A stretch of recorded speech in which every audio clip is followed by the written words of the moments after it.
Terus kenapa kok udah segitu? Itu lagi bingung.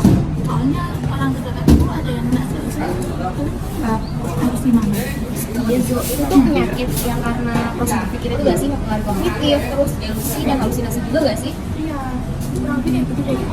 Udah dari lama tuh baru-baru aja. Masih baru-baru sih. Berarti kamu belum tahu nih harus kayak gimana gitu ya? Iya, makanya ada ini. Oh kebetulan nih aku ada kenalan sekolah, mau nggak kita datang ke sana buat nanya-nanya gitu? Boleh sih, nggak apa-apa. Mau sekarang?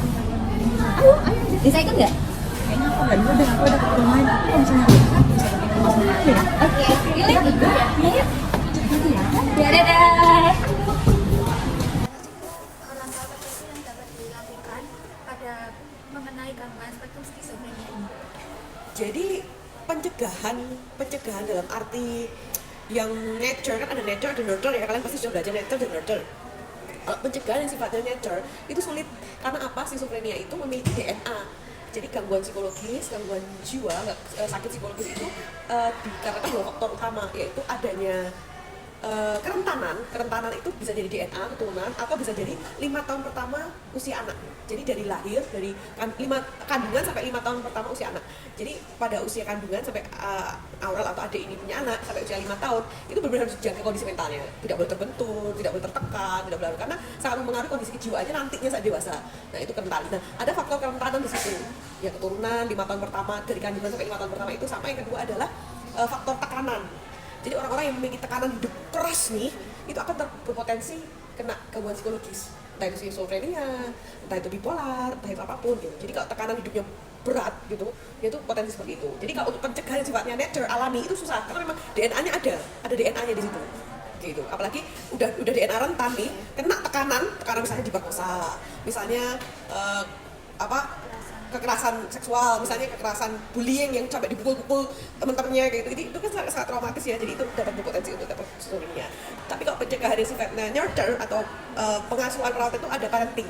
Jadi ada orang-orang tertentu ada DNA-nya itu sudah tahu nih, dinuntut genogramnya untuk silsilah keturunannya, dia punya skizofrenia kayak gitu.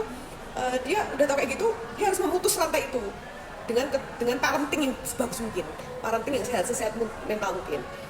Terus kalau ada orang terdekat kita gitu yang udah terkena skizo, kita tuh harus kayak gimana?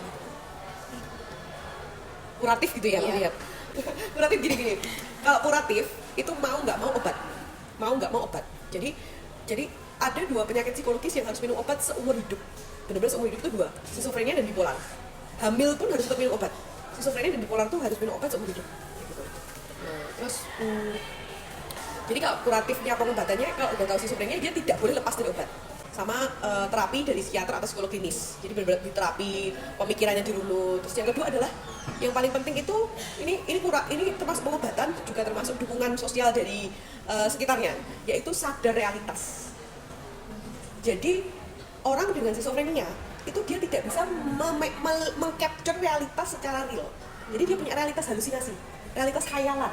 Nah, supaya kita orang sekitarnya, entah itu keluarga, entah itu teman, itu bisa mendukung orang skizofrenia dengan baik, itu dia harus disadarkan itu realitasnya seperti ini loh. Itu tuh nggak ada XYZ, suara-suara itu, sosok-sosok itu tuh nggak ada gitu. Jadi dia harus disadarkan pada realitas kayak gitu. Ibu bisa memberikan pesan kepada teman-teman yang mungkin sedang menjalani pengobatan skizofrenia dan pesan bagi orang-orang terdekat pengidap skizofrenia. Kalau pesan terhadap pengidap skizofrenia, ini bukan kalimat saya, ini kalimatnya Dr. Limas Sutanto. Dia menyampaikan, building castle in mind is easier than building castle in reality. Jadi membangun khayalan di pikiran itu lebih mudah daripada mewujudkan impian pada kenyataan. Jadi daripada ngelamun-ngelamun, wujudkan aja dalam kenyataan. Intinya pesan ibu kepada penderita skizofrenia ya sebisa mungkin realitasnya apa. Berpeganglah pada realitas dan percaya pada apa yang dikatakan orang-orang di sekitarmu. Kalau mereka nggak ada suara-suara itu nggak ada ya udah. Kalau pesan ibu kepada orang yang sekitar skizofrenia, ya itu tadi, obat diingetin minum, jangan lepas dari obat, jangan lepas. Skizofrenia seumur hidup nggak boleh lepas dari obat. Sama-sama. Nah teman-teman, itulah penjelasan tentang skizofrenia dari seorang ahli psikolog. Mari kita sama-sama tetap berpikir realistis untuk terhindar dari skizofrenia.